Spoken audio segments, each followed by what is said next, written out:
But Nice. So how did yeah. you find the whole project? Because you were in live action before. That was Mhm. mostly what you did. Yeah. So overall, it was super enjoyable. It was hectic. We didn't really know how much, if you look on paper of what scene planning should be, it wasn't 100%, or maybe it's the opposite. We were doing 120% of what, the normal scene planning department would be doing in animation. Yeah. And what So, would like a normal scene planning department be doing? it would be more of kind of like prepping everything before it would be handed off to each department. So, we did a little, we did a lot of that when we were prepping before we go to ink and paint, so that the ink and paint artists could just sit down and do their work. But then we were also doing a little bit more above and beyond of what the scene planning department would be normally doing. We were rendering quick times for every review for every artist, Yeah, I remember that. and that kind of coming from another department in live action, where an artist would just be responsible of rendering his or her own assets for review, whatever, if it's a QuickTime or if it's EXRs, whatever it is. It's something that you as an artist will do more just on your own. Yeah. You show it to your lead or whoever, or whatever the pipeline's set up for, and then you get notes, and it's more like a at least where I've come from, everything was more, you're in a little team, you have a lead, and the lead shows it to a supervisor, and the supervisor shows it to, maybe the creative supervisor, and it kind of goes up the chain. This was much more of like an artist didn't really seem to have a lead, and then it would just kind of come to us, and then we would render it, and that would go right to their creative supervisor. But we were kind of doing a lot more of the asset moving than just prep work. That's what it was, more hands-on. Like I was actually going into files and like making changes in the scene.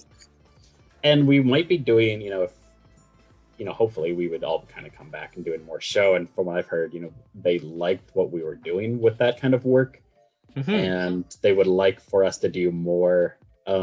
Claire was handling a lot of the directorial changes that were asked, like moving this camera, moving this asset a little bit. Yeah. 5 pixels to the left, moving 5 pixels to the right. But we, as a department as a whole, we weren't really doing that. Claire kind of just took that upon herself, and then it was going to be a little too messy to kind of divide all those notes on the floor, because it would be, we were starting to step on our toes a little bit. So I think Claire was just trying to keep that all on her end as much as possible, so that we weren't doing like, I did a change and then I moved it, but then I thought I already moved it, and then then you do a change, and then So, but I think they would like us to kind of handle more of those, and not just one person doing that, to kind of be in there. But so it was interesting. We were definitely, everybody had to come to us, and then we had to prep it and move it to the next department. Yeah, before like the glue that kind of like held everything together, right? Yeah, it was. It was fun. It was hectic. I really do wish that those QuickTime rendering really kind of slowed things down sometimes. But it was good to know that we were confident in what we were doing, that we never felt like we were slowing down the show, that we were only benefiting with our efforts. Yeah, but I don't know if you had to talk to a lot of the animators, but a lot of the people we hired were traditional, pen and paper animators back from the old, Lion King, Disney days. Yeah, wild. The original Looney Tunes, not Looney Tunes, the original Space Jam, sorry. But so they didn't have like any knowledge of harmony. They were just hired to do the animation. So even just having like a little bit of like how to switch the viewers, just being able to help that in a day was like very valuable. Like the most basic stuff. Yeah, a lot of the people in production, they didn't have any licenses, or they didn't have training because they didn't need to open up the program. So there was a lot of people who came to me, and possibly you. It's like, so-and-so artist, they can't view it, they can't get this to render correctly.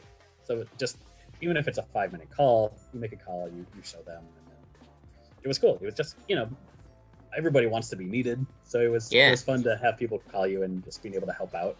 And it sets the dynamic, right? Like once they call you for help, they're like, "Oh, I'll probably call Evan again for help." You know? Yeah, and I know I would call you like every day. I would call you.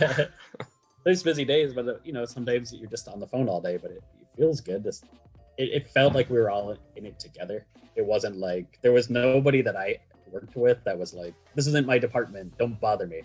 Like I never crossed that kind of grumpy person that was going to be try to pass off the work. Like, I'm busy. I can't do this right now. Everybody had, if it was a checker, if it was ink and paint, if it was, people in the cleanup department, we were all just kind of constantly talking.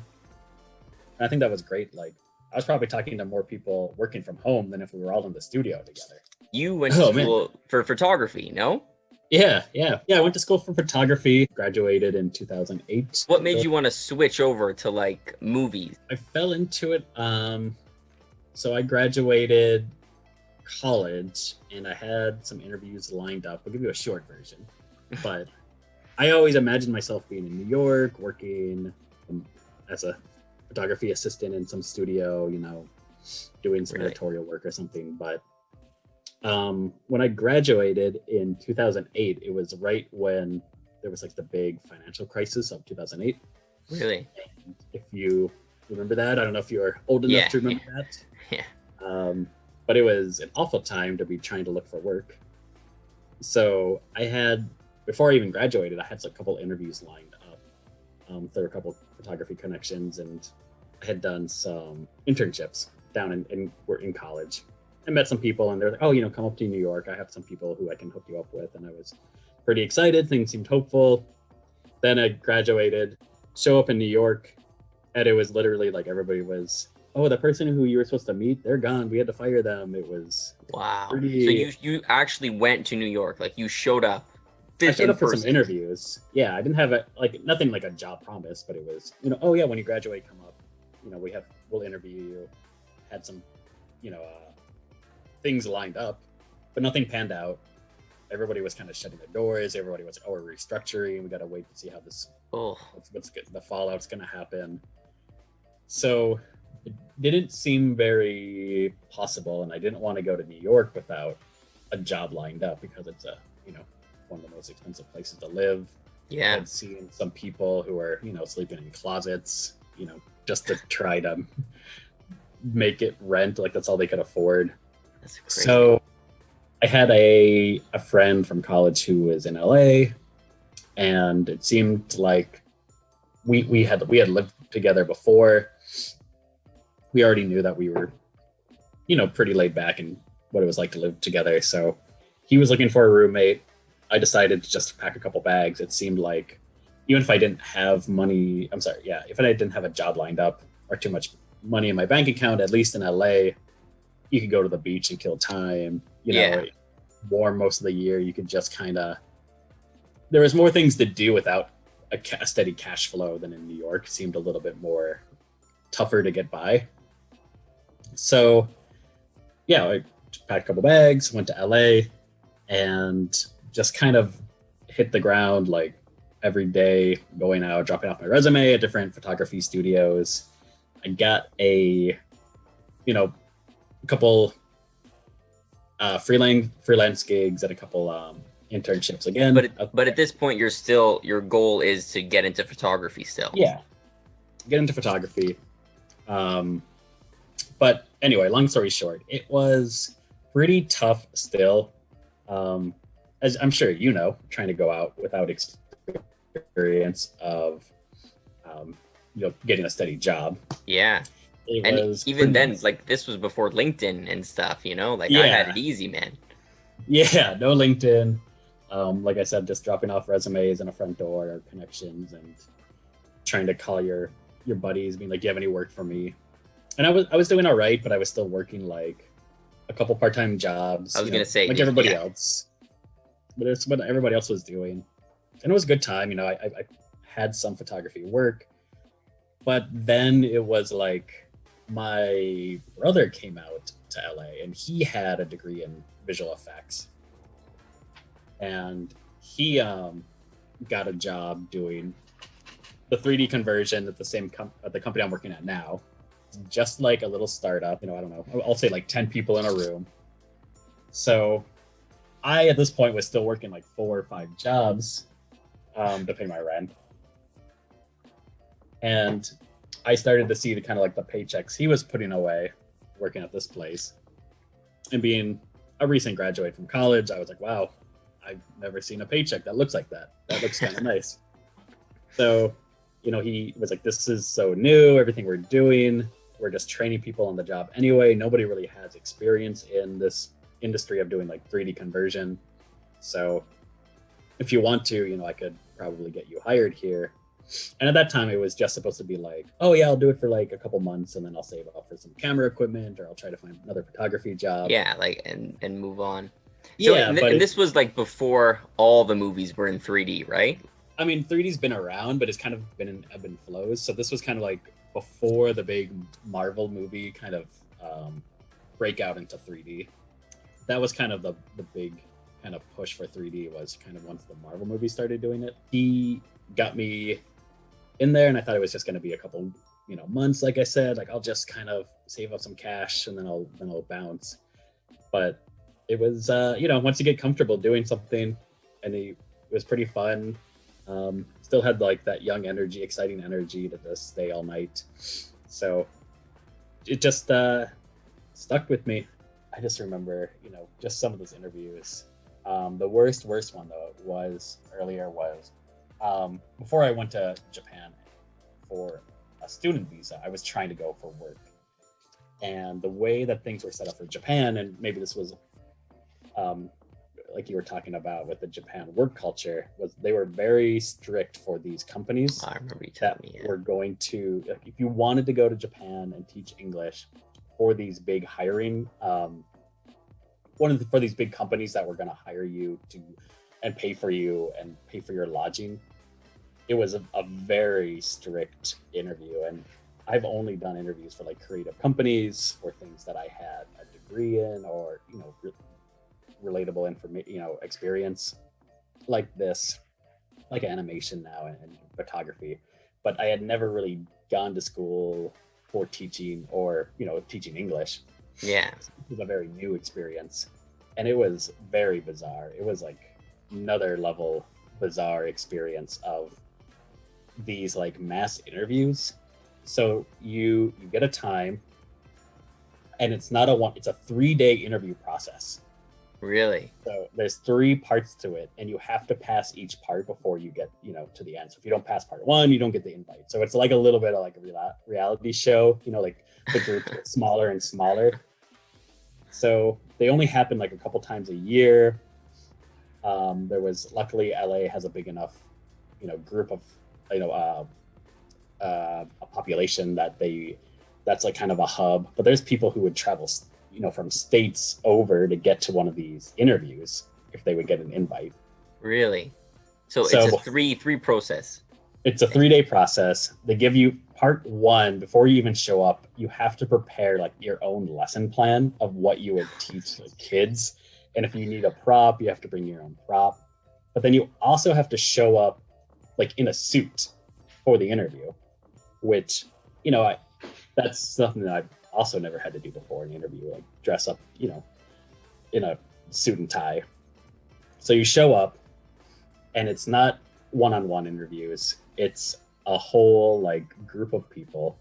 Oh, those are the worst. Like 20 people in this group interview, and you start out, you watch slides about the company, blah blah, but then you have to present your lesson plan to the group of people, and the group of people aren't supposed to be like themselves adults being like, oh yeah, that was really well done. They be the kids. They pretend to be the kids.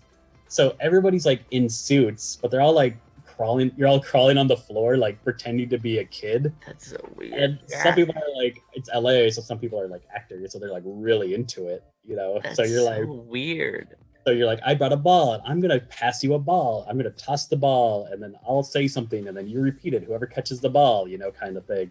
So then you're like, toss the ball, and they're like, be like, to a grown person. Elephant. Yeah, they're like, elephant, like wearing a suit, like crawling on the ground, like fighting over the ball, being like, what the fuck? I think I would just laugh. Like, what? How? We're all like competing against each other. So like that's day one. I think day two is like just day one. That's day one. that was Day like two. just day one is exhausting. Day two, I think, is like the English test you have to take to prove that you understand English.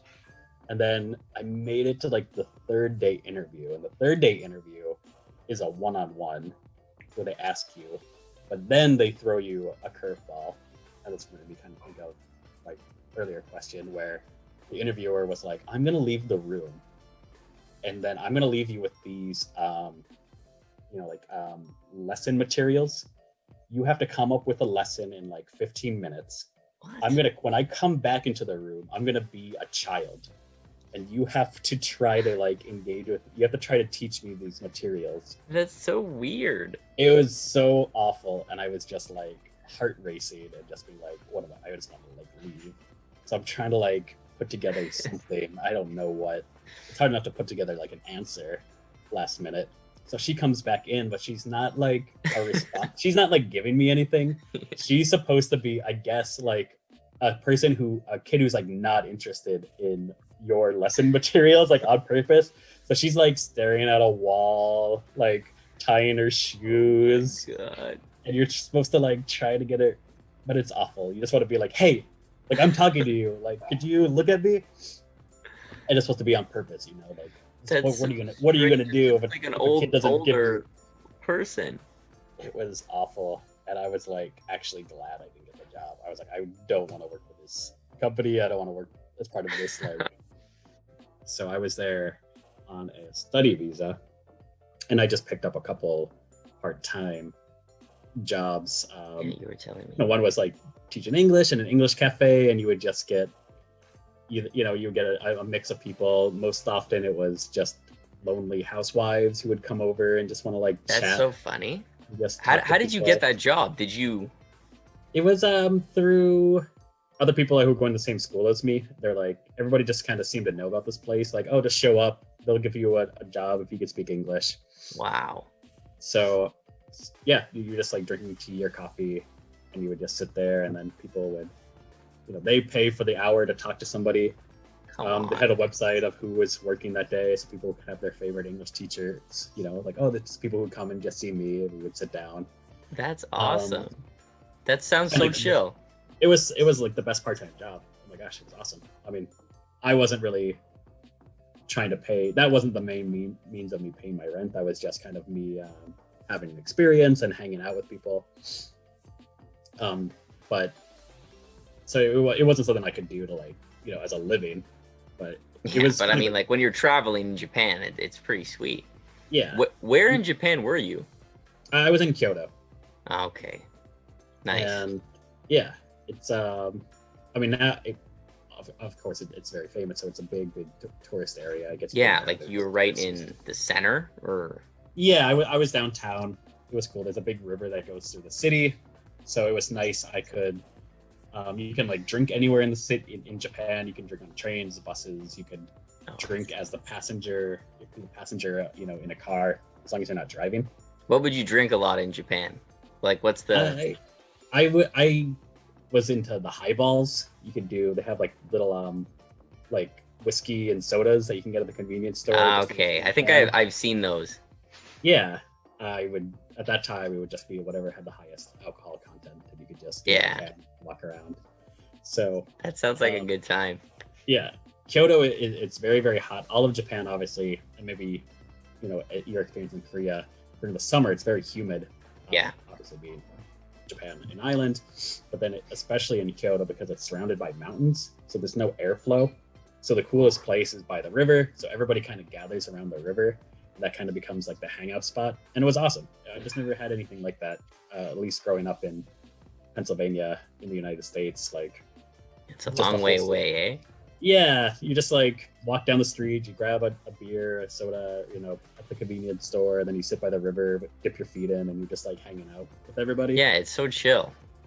So I was there to definitely like chill. I wasn't part of the work culture, but like you're saying, talking to people in the English school or the English cafe, you would meet a lot of the the Japanese business people. Either they were required to learn English for their job, and that's why they were there to practice, or there were even people, and maybe you met some of the similar people in Korea, where they like they don't get to really choose for their work where maybe they're stationed for their office.